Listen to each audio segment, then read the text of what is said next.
நம் ஆண்டவர் இயேசு கிறிஸ்துவின் நாமத்தினால் மகிழ்ச்சியும் சமாதானமும் நம் அனைவரோடும் இருப்பதாக. மார்க் 6:45 53 முடிய இயேசு கூட்டத்தினரை அனுப்பி கொண்டிருந்தார்.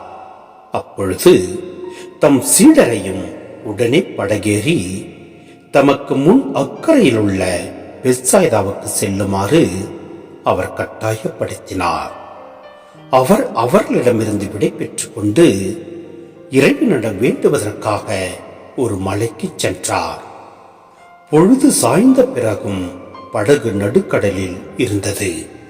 ஆனால் அவர் தனியே கரையில் இருந்தார்.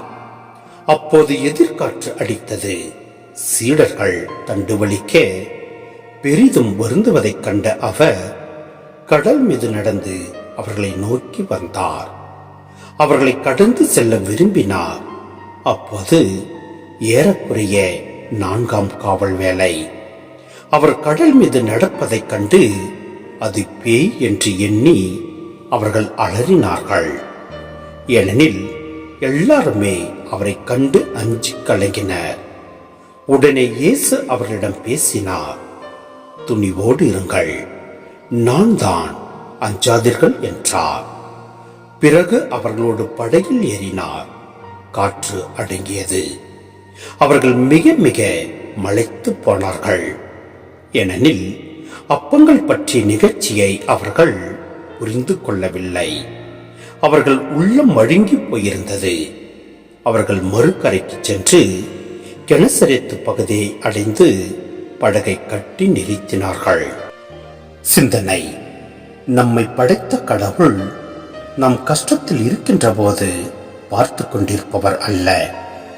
ஆம், எதிர்காற்று அடித்து சீடர்கள் தண்டுவலிக்கு பெரிதும் வருந்துவதைக் கண்ட அவர் கடல் மீது நடந்து வந்து அவர்களை நோக்கி துணிவோடு இருங்கள், நான் தான், அஞ்சாதீர்கள் என்று கூறியிருப்பதை நாம் பார்க்கின்றோம்.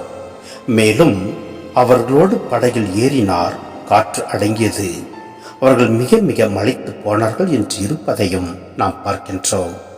அதே போன்று நம்மிலும் நம் ஆண்டவர் நெருங்கி வருவார். நம் உள்ளத்தில் அவரை ஏற்று நாம் வைத்திருக்கின்ற போது நம்மையும் நம் ஆண்டவர் ஆசீர்வதிப்பார், வழிநடத்துவார். ஆமென்.